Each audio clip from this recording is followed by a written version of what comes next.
تو مومن سے معافی مانگنا ضروری ہے۔ آج ایک عظیم تحفہ آپ کو دینا چاہتا ہوں۔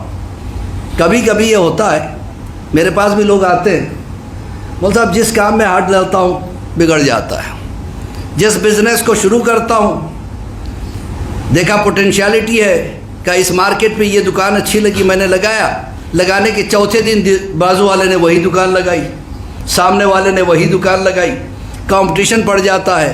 مولانا جہاں ہاتھ ڈالتا ہوں پریشانی ہے۔ کیا ہوا؟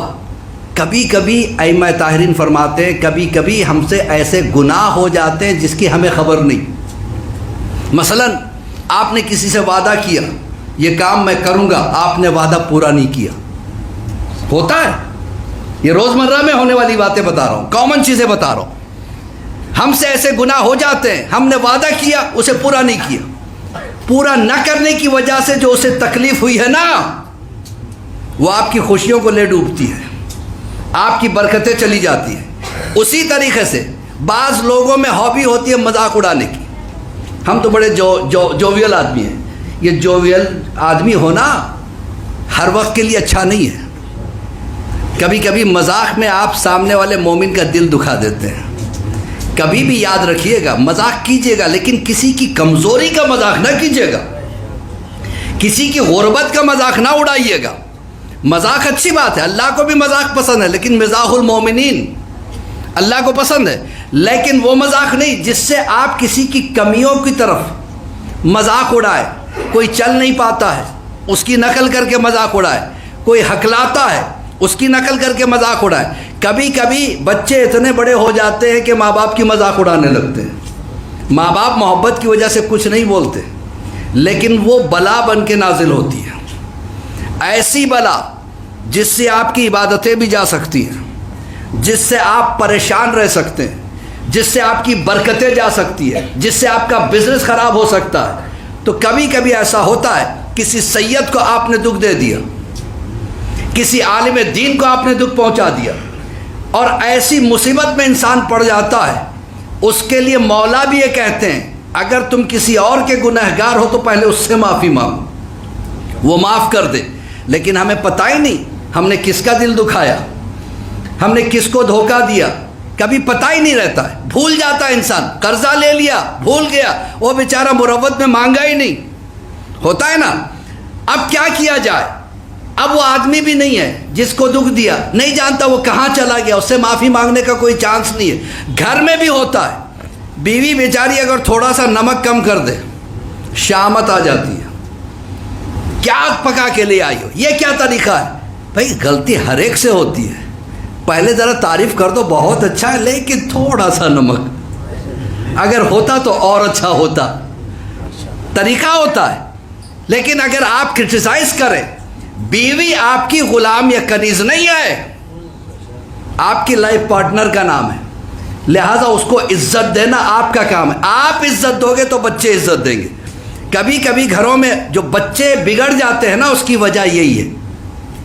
عزیزان محترم، اب کیا کیا جائے؟ اگر مجھ سے غلطی ہو گئی ہے، مجھے یاد نہیں ہے میں نے کس کا دل دکھایا، مجھے یاد نہیں ہے کس کو میں نے وعدہ کر کے بھلا دیا، اس کے لیے ایک نماز ہے، نماز رد مظالم۔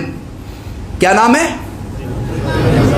نماز رد مظالم۔ جو ہم نے ظلم کیے ہیں اس کی رد میں ایک نماز ہے۔ 4 رکعت نماز ہے، 2 کر کے پڑھنی ہے۔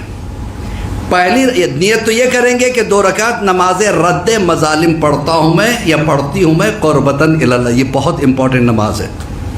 اگر آپ پریشان ہیں روزی کے لیے، آپ پریشان ہیں صحت کے لیے، آپ پریشان ہیں دشمنوں کی وجہ سے، آپ پریشان ہیں کہ آپ کے بچے آپ کے تابعدار نہیں ہیں، کیونکہ ہو سکتا ہے ہم بھی ایسے تھے، اللہ نے انہیں ایسے بنا دیا، آپ پریشان ہیں کسی بھی وجہ سے، قرضداری کی وجہ سے، ائمہ طاہرین سے ہے کہ یہ نماز اگر پڑھ لے تو اس کی ساری پریشانیاں دور ہو جائے۔ ہفتے میں 1 مرتبہ ممکن ہو سکے تو 1 مرتبہ، مہینے میں 1 مرتبہ، 6 مہینے میں یا سال میں 1 مرتبہ پڑھنا ہے۔ 4 رکعت نماز ہے، 2 کر کے پڑھنی ہے۔ نیت کریں کہ نماز رد مظالم پڑھتا ہوں یا پڑھتی ہوں میں قربتاً الی اللہ۔ پہلی رکعت میں 1 علم 25 مرتبہ قل اللہ، دوسری رکعت میں 1 علم 50 مرتبہ قل اللہ، تشہد و سلام پڑھ کے نماز کو تمام کریں گے، پھر نیت کریں گے 2 رکعت نماز رد مظالم پڑھتا ہوں میں قربتاً اللہ. پہلی رکعت میں ایک علم کے بعد 75 ٹائمز قل اللہ، دوسری رکعت میں ایک علم کے بعد 100 ٹائمز قل اللہ. بہت آسان ہے، 25 کا فرق ہے. آسان ہے نا؟ نہیں، دل سے نہیں بول رہے آپ. مولانا اتنی لمبی نماز بتا رہے ہو، بھئی آپ نے بھی تو ایسا کام کیا ہے. آپ نے کیا ہی کیوں ایسا کام جس کی وجہ سے آپ پریشان ہیں؟ تو اذان محترم یہ بڑی چیز نہیں ہے. آپ کو توفیق ہو جاتی ہے اتنی مرتبہ قل اللہ پڑھنے کی، کم سے کم نماز کی وجہ سے پڑھ لو. اس سے یہ کوئی یعنی برا ڈیل نہیں ہے. ہماری ساری پریشانیاں دور ہو جائے ایک نماز کی وجہ سے. ہر ایک سے غلطی ہوتی ہے، چلتے پھرتے آپ نہیں جانتے. کبھی کبھی سامنے والے کو ایک مرتبہ ایسا ہوا، میں مجلس پڑھ رہا تھا، اس شیطان نے یہ کیا، اس شیطان نے یہ کیا، حالانکہ میرا انٹینشن ادھر نہیں تھا. مجلس تمام کیا، صاحب آئے ملے، صاحب میں آپ کو شیطان نظر آتا ہوں. میں نے کہا بھائی یہ کیا کہہ رہے؟ کہا آپ مجھے کو دکھا رہے تھے. حالانکہ میری وجہ سے ان کا دل دکھ گیا اور مجھے پتہ بھی نہیں چلا. یہ چھوٹی چیزیں ہوتی ہیں، چھوٹی گناہ ہوتے ہیں، لیکن کبھی کبھی اس کی وجہ سے ہم پہ بلا آ جائے. میں نے فوراً ان کے ہاتھ پکڑے، میں نے کہا بھائی مجھے معاف کرنا، میرا مطلب ادھر نہیں تھا. شیطان تو ہر طرف ہوتا ہے، ادھر بھی دکھا دو. تو کہنے اچھا میں سوچا شاید آپ مجھے کو کسی نے شاید آپ کو میرے خلاف کان بھر دیے. یہ بھی بڑی بلا ہے، یہ بھی بڑی بلا ہے. ایک صاحب ہم سے دھیرے دھیرے باتیں کر رہے تھے، دوسرے صاحب جو ہمارے ساتھ تھے وہ میرے ہی بارے میں کہہ رہا تھا نا، بھائی آپ سے کوئی تعلق ہی نہیں تھا. اسی لیے حکم ہے کہ جب 4 آدمیوں میں بیٹھو تو کانا پھوسی نہ کرنا. کتنا اسلام خیال رکھتا ہے ہمارا. اذان محترم یہ ہے نماز رد مظالم. اس کو نوٹ کر لیجئے گا، شاید کسی کے کام آ جائے تو اس غریب کو بھی دعا دے دیجئے گا.